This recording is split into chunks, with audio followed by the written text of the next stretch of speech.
Good morning friends, welcome back to my channel. Happy Friday, শুভ শুক্রবার। সকাল 7:30 ঘড়ি দেখিয়ে ব্লগটাকে শুরু করছি। আজকে সব কিছু তাড়াতাড়ি হয়ে গেছে, বিছানা ক্লিন হয়ে গেছে।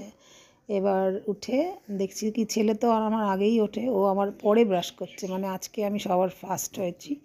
তো আজকে সকাল সকাল সব কিছু সেরে নেবো, কিন্তু যাব হচ্ছে 3:30 4টের সময় বেরিয়ে যাব।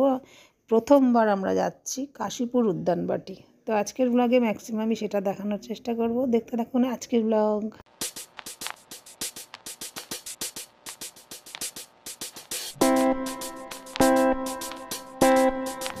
Good morning, happy Friday. Gopu সোনার নতুন ড্রেস। ঠিক আছে, বন্ধ কর। কালকে গোপু সোনার বাবা, এই বাড়ির বাবার, তার বাবার দিকের আত্মীয় একজন এসছিল রান্না কিচেনের আর কি, পেস্টিং করতে, ও কাজ করে পেস্টিংয়ের। তো এইটা এনেছিল, কাল দেখিয়েছি, আপনারা দেখেছেন ব্লগে। আর এই সুতির কি সুন্দর জামাটা এনেছে, কারণ আমি আগে থাকতে দেখিয়ে নিচ্ছি, কারণ এক্ষুনি উলেন পোশাক পরলে জামা পড়ে যাবে।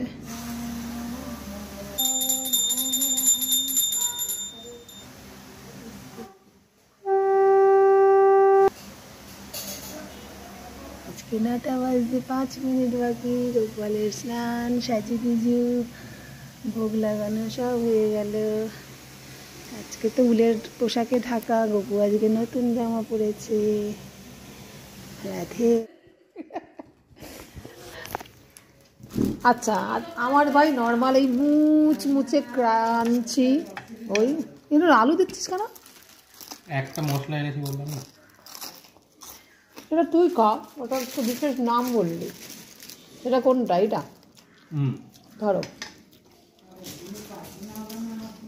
আমার বাবারটা প্যাকেট খুলবো না, থাক। এই সেই দোকানটাই কি বাবু, যেটাতে আমরা ক্রাঞ্চিটা খাই। তো আজকে আমাদের আবারও সেই দোকানের ধোসা। আজকে 12টা থেকে 12:30, খুব জোর 1টা খেয়ে। সারদা মার তিথি রোববার, কিন্তু ওই যে মামাতো বোনেরা আসবে ছেলের ট্রেনিংয়ের জন্য রাখতে, তো সেই জন্য একদিন মতো থাকতে পারবে বা 1.5 দিন হয়তো।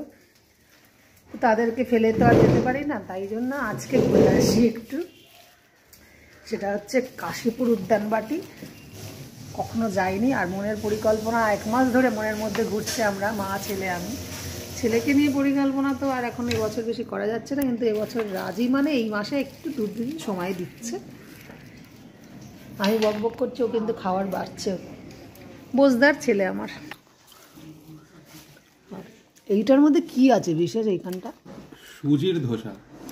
তাহলে সুজি নাম তো দেয়নি, নামটা কি? রাওয়া, ওদের হিন্দিতে বলে না রাওয়া। আচ্ছা আচ্ছা, যেহেতু হোম ডেলিভারি তাই জন্য এই আলু টালুগুলো আলাদা করে দিয়েছে, তাই তো? তুই আমাকে সেটা দিলি, ভেরি গুড। নাহলে তো নেতিয়েও যায়, সেটা কায়দা করে দেয়। কিন্তু তো রাওয়া ধোসায় প্রথমবার একটু বেশি হাইলাইট করে তোমাকে দেখাই। রাওয়া ধোসা, সুজির ধোসা।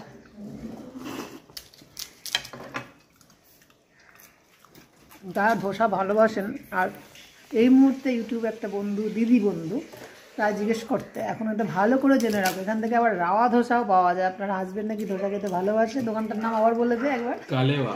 কালেওয়া, লেকটাউনের কাছাকাছি ওরকম। মানে তোমরা আগে যে ওখানে থাকতে, তোমাকে উদ্দেশ্য করেই বললাম। তো অর্ডারটা সুইগিতে তাড়াতাড়ি দিয়ে দাও। দারুণ রাওয়া ধোসা। লাউ তো সব দিয়ে দিয়েছো তো, আমি শুধু একটু নাড়ছি আমার মাছটা করার সময়। আমার মা ভাত করে নিয়েছে, লাউ বসিয়ে দিয়েছে, মাছ বেড়েতে লেগেছে। আমি শুধু কড়াইশুঁটি আলু দিয়ে না ঝোল না ঝাল মাখা মাখা একটা কাটা কোনোর কালিয়া করে নিচ্ছি। ধনে পাতা কি কেটে দেবে না, সব তোমার তুলনা হয় না, মানে করতে পারলেই ভালো একদম। তাহলে আমি রোদে যাচ্ছি, খেতে অফার দিলাম। আমি ভাজতে গেলে বলে আবার তেল দিয়ে আমায় আদা দিয়ে কষতে হলো, আদা জিরে দিয়ে। আমার মনে হচ্ছে দিয়ে রান্নায় তেল বেশি হবে। সেম, তাহলে ছাড়াও তো। কত সস্তা। আমরা মেট্রো স্টেশন থেকে মা আর আমি ড্রাগন ফ্রুটস কত 70 নিল, আর আতাটা 80 টাকা একটা, এটার থেকে মনে হয় ডবল হবে। আর মিস্টার বুড়ো গাছ থেকে 5খানা এনেছে 80 টাকা, তো সস্তা বলবো না কি বলবো, বিশাল সস্তা। এমনিতে তো তুমি বলো আমি লাউটা তোর হাতে খুব ভালো হয়, আমি তো শুকনো শুকনো জল, অল্প জল দিয়ে করি, আর না দেওয়ার মতো, তুমি কি জল দেবে? সেটা তোমার দায়িত্ব। এতে আর যা ছিল তো হয়ে গেছে, এবার এটা রাখাই।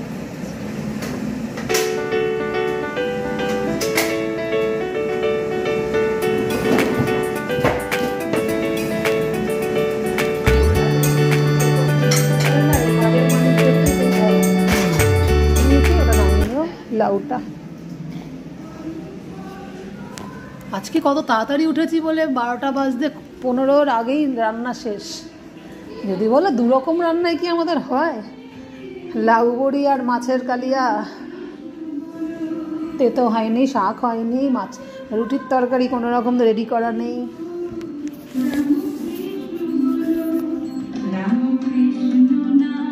না আতা গাছে তোতা পাখি বলো না, বাংলা মিডিয়ামে পড়ানি বলে 2টো লাইন বলো। আতা গাছে তোতা পাখি, ডালিম গাছে মৌ, হিরে দাদার মরমরে থান, থান পড়তো আগেকার দিনে ধুতির মতো, ঠাকুর দাদার স্নান, ঠাকুর দাদার বউ। কনভেন্ট স্কুলে পড়িয়ে বাংলা মিডিয়ামের মা একটা কবিতা শেখাতে পারিনি, রাইমস তো পারতিস, তো সেটা তো ছিলই তোদের মধ্যে। কৃষ্ণ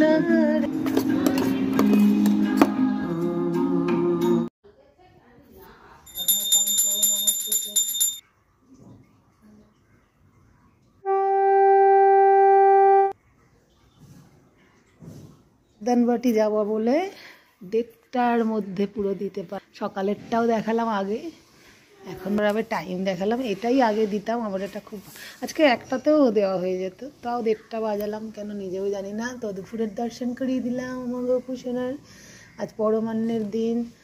আগে যদিও একটা মাস শাশুড়ি এসেও দিয়েছিল, তখন ব্লগিংয়ে কি অত দেখানো হয়েছিল ভুলে গেছি, কিন্তু কালকেরটা যেহেতু মিষ্টি এনে টেনে একটা, মানে ছেলেরা জামাইরা তো আর অত পারে না, মেয়েরা হয় এরকম, তো খুব ভালো লেগেছে ব্যাপারটা আমার। তাছাড়া সে তো একটা কাজও করতে এসছে, আত্মীয় হয়ে এলে ও কাজটা তো তার ওই আরশোলা পেস্টিংয়ের ওই ব্যাপারটা, ও পুরনো ফ্ল্যাটেও একবার এসেছিলো। তো যাই হোক, ভালো লাগে, ভালোবেসে কেউ কিছু করলে, ভগবানের বিশ্বাস করে। তো আবারও বললাম, সকালেও বলেছি। তো এরপরে আমরা খাওয়া দাওয়া করেই 4টে খুলবে। সকালে বাবু আমার ছেলে গুগল সার্চ করে দেখলো, এখান থেকে 0.5 ঘন্টার রাস্তা, তাও জীবনে যায়নি। আর সকাল 11:30টার মধ্যে একবার খুলে, সব ভোর থেকে একবার খুলে বন্ধ হয়ে যায়, আর 4টে থেকে খোলে, তাহলে আমরা 3টায় বেরোলেই হবে। 0.5 ঘন্টার রাস্তা দেখাচ্ছে গুগলে। ঠিক আছে বাবা, আজকে ভালো বলতে হয় তো, দিদার সাথে সাথে নেমেছিস। আমি ঘোরাচ্ছি, ও ঘোরাচ্ছি। দে ওমা, মাছ কি এখানে সবার? ওবালারটা আলাদা করে রেখেছি আমি। লাউ বড়ির চেহারাটা খারাপ হয়েছে, কিন্তু খেতে ভালোই হয়েছে। বাবু খাচ্ছিস? ও লাউ বড়ি তো খেতে যাবে না, দেখতে ভালো লাগে, দেখতে নাকি ভালো হয়নি বলে খাবে না। ছেলে আমার ভালো পাঞ্জাবি পরতে বলেছি, রাজি হয়েছে। একটু সময় দিচ্ছে আজকে, ভাইটাল বছরে হলেও। পাক্কা 3:30 বাজে। আজকে সব ব্লগটাই আমি সকাল থেকে ঘড়ি দেখিয়ে দেখিয়ে শুরু করছি। তালা কি দেবো?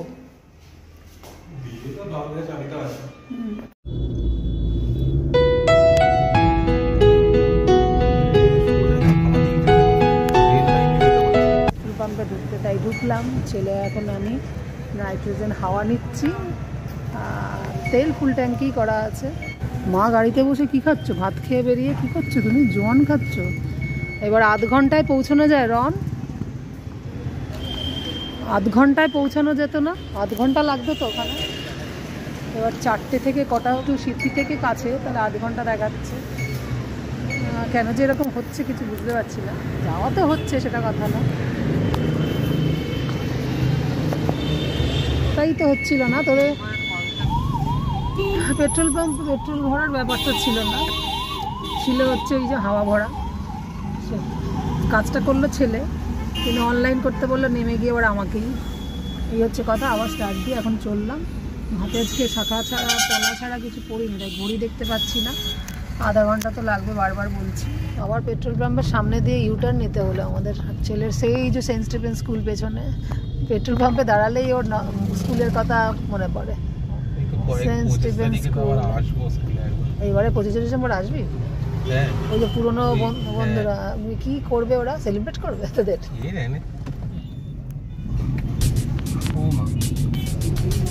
গান্ধীজের মতো হতে নেই, এক গালে মারলে আরেক গাল দিয়ে দেবে। এসে গেছি কাশীপুর উদ্যানবাটি। এই প্রথমবার গোলাপি গেট হতে হচ্ছে, কারণ ঢুকে গেলে তো আবার বেরোনো যাবে কিনা। বাহ, সুন্দর গেটটা। রামকৃষ্ণ মঠ। পিঙ্ক কালার করছি। একদম সামনে এসে হ্যাঁ, রাখবো কোথায়? কাল দেখো পরশুদিন প্রোগ্রাম বলে সব জায়গায়, যেমন আমাদের জগদ্দানে ওরকমই কিন্তু প্যান্ডেল হয়েছে। জগদ্দানে তো যাবো না, এটা কি পার্ক? অ্যাকচুয়ালি তো এসেছিল বেলুর থেকে আমাদের মেলটা। জগদ্দানের একটু ছোট এরিয়া, এটা দেখছি বড় এরিয়া, আর কিছুই তফাৎ। প্রথমবার এসছি তো। বাবা বাবা, এ কি? ও কুকুরটা।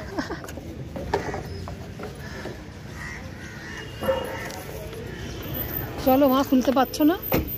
এই দিকেরটাই ভীষণ টাইট, বাবু খুলে দে তো।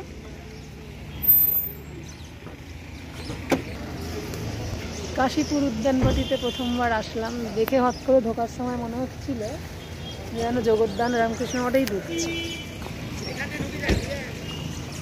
ওই দেখ, জগদ্দানের মতোই প্যান্ডেল হয়েছে, তাই না?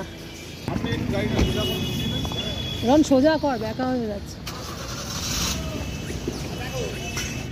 তো ছেলে পার্ক করছে, হয়ে গেল, বেশি গাড়ি নেই। জগদ্দানে যেমন এইরকম সময় হয়ে গেলে অনেক গাড়ি জমে যায়, এটা ছোট এরিয়া হলে, এটা বড় এরিয়াতেও আজকে অত ভিড় আপাতত এখনো হয়নি। আর এরিয়াটা খুব বড়, তাই না? জগদ্দান রামকৃষ্ণ মঠের এরিয়া ছোট, ওখানে দীক্ষিত হয়েছিলাম। কিন্তু কাশীপুর উদ্যানে প্রথমবার এসেছি না, নতুন জায়গা, বড় জায়গা।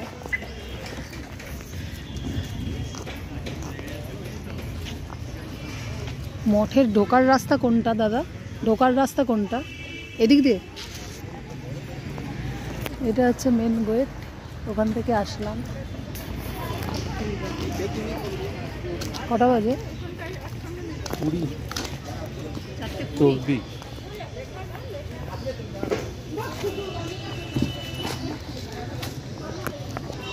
হ্যাঁ, অনেকটাই বড় জগদ্দান জগৎ।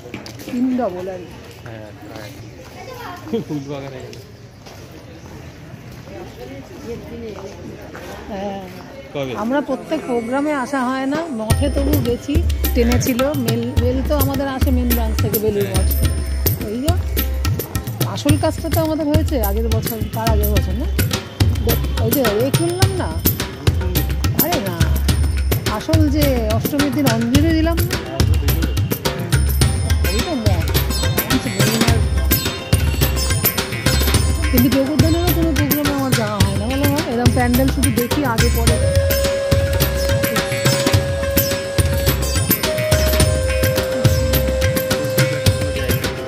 জগদ্দানে তো সত্যিটা আলাদা একটা জায়গা।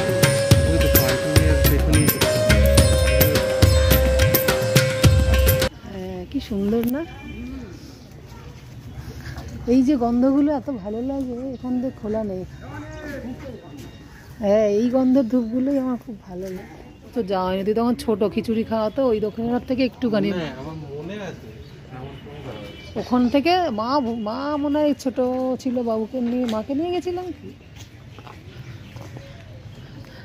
এরা আগে প্রণাম করি। হ্যাঁ, জগদ্দান।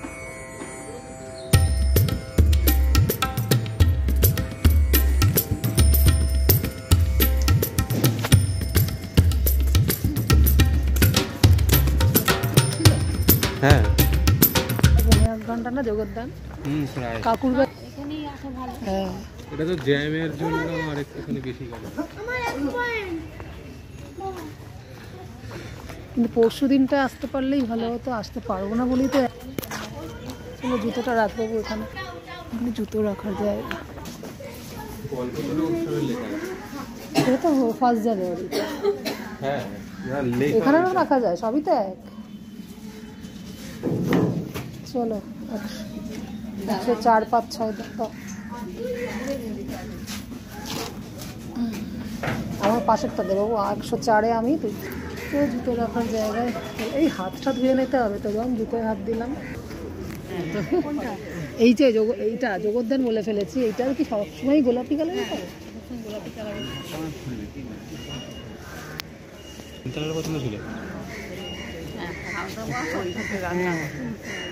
জগদ্দান ছোটোর মধ্যে আমাদের ভালো, আর এটা হচ্ছে ভীষণ সুন্দর কাশীপুর উদ্যান।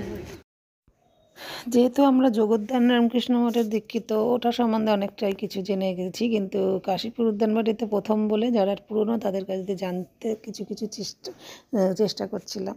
যেমন এই কালারটা গোলাপিটাই কি সারাক্ষণ থাকে, দেখলেন আমরা জিজ্ঞেস করছি।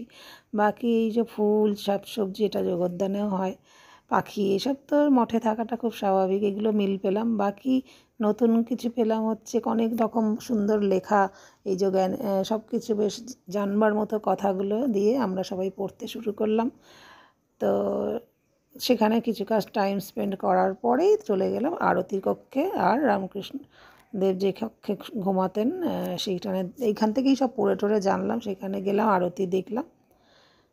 সারদা মা যেমন বাগবাজারে দেহত্যাগ করেছিলেন, আর রামকৃষ্ণদেব আমাদের ঠাকুর হচ্ছে এই কাশীপুর উদ্যানবাটিতেই শেষ মানে দেহ রেখেছিলেন এখানেই। এটা আমার আগে জানা ছিল বইতে মাধ্যমে, তো এখানে গিয়ে আরও বেশি জানলাম। যখন ওনার ক্যান্সার মানে কর্কট রোগে আক্রান্ত হয়েছিল আর কি তখন। তো এইরকম জায়গায় গিয়ে অনেকটাই মনটা খুব ভারাক্রান্ত হয়ে যায়, ভালোও লাগে।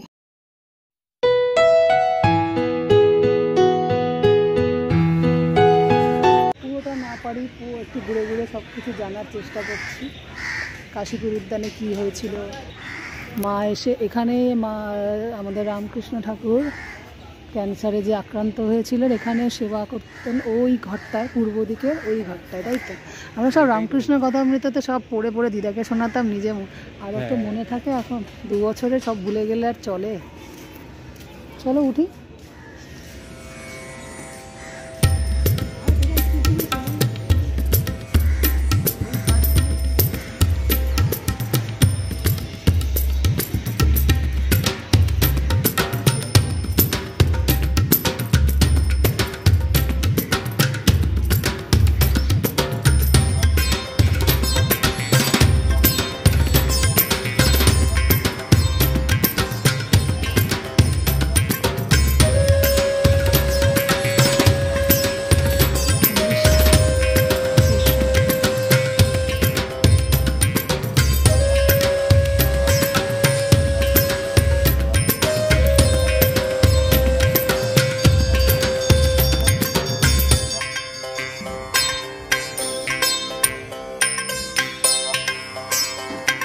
সিঁড়ি দিয়ে বাবু নেমে গেছে, তখন বুঝতে পারে। ধরে ধরে নাম, ধরে ধরে।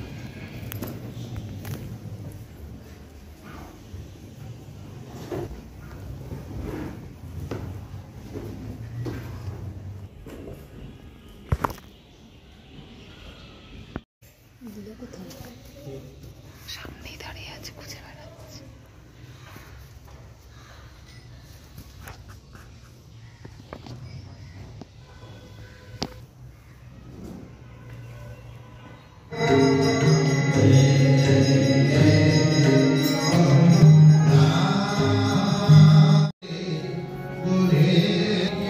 চলে আসছি,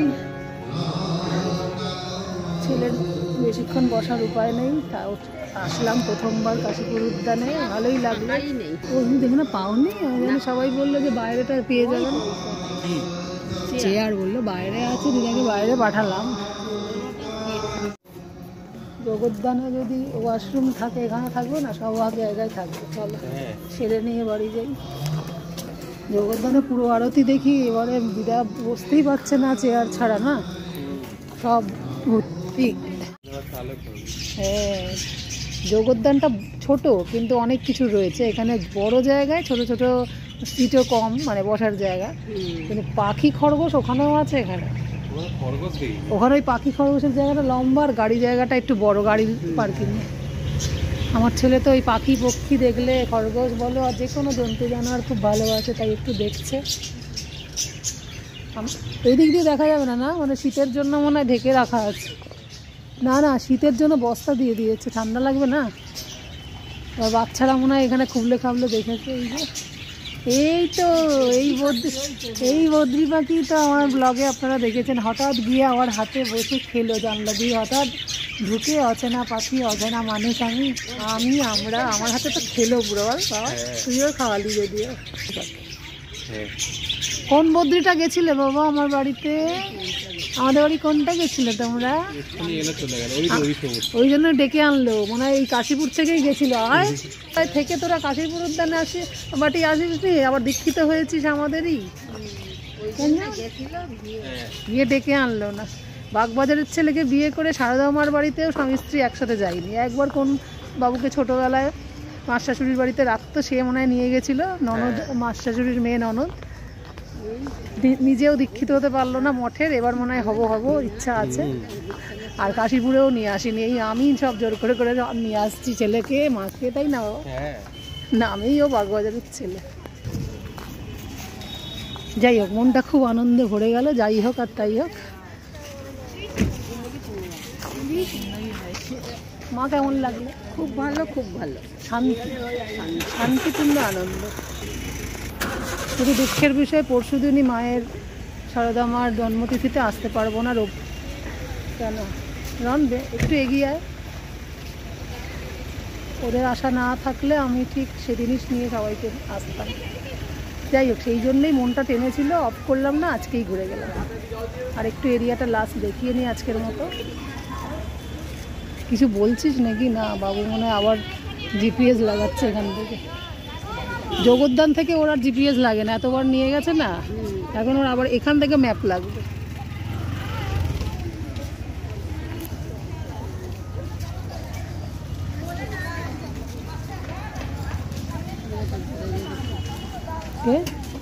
হ্যাঁ, এই যে জগদ্দানের গেটের মতো কাশীপুরের উদ্যানের গেট হচ্ছে একটু আলাদা, গোলাপি রং করা থাকে। সবাইকে জিজ্ঞাসা করলাম, গোলাপি তার মানে করা থাকে, তাই না? এমন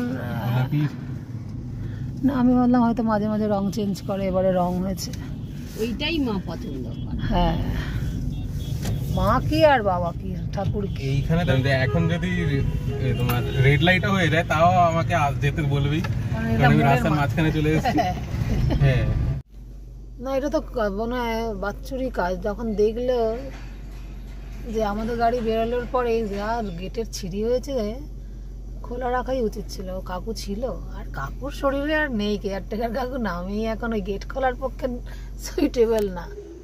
কিছু নেওয়ার ছিল না তো, আমরা তো আর কিছু নিইনি হাতে, তাই তো? না, বোতল একটা ওখানে ছিল। আমি বলছি তুই কিছু বলছিস না, হাত কাটা তো গরম হচ্ছে। তো কোথা থেকে এসে ব্লগ শেষ করি, আজকে করবো না, কারণ আজকে সবেমাত্র 6টা, গিয়ে গোপালকে আবার ভোগ লাগাবো। তো অপু বাবা 6টার সময় ঢাকা খুলে খেয়েছো তো বাবা? এখন 7টা বাজে, তাই তোমাকে বলে নিলাম, আর আমি নিজে হাতে দিলাম না, আবার রাত্রে মাখন মিজরি দেবো, ঠিক আছে?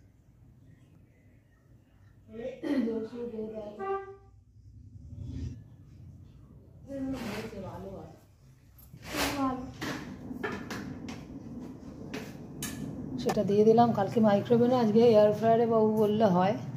সব কিছুই এখন এয়ার ফ্রায়ারে হয়, তো সেটা এখন করা চলছে।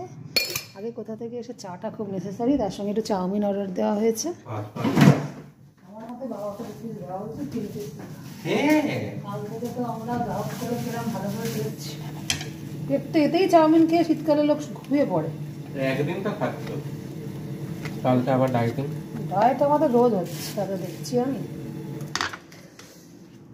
রাতের খাবার আর এসে পাড়া আর তরকা রুটি এসব না করেই আজকের মতো ব্লগটাকে 7:30 পৌনে 8টার ভেতরে শেষ করে দিচ্ছি। দেখা হচ্ছে নেক্সট দিন একটা নতুন ব্লগ নিয়ে। Tata, good night.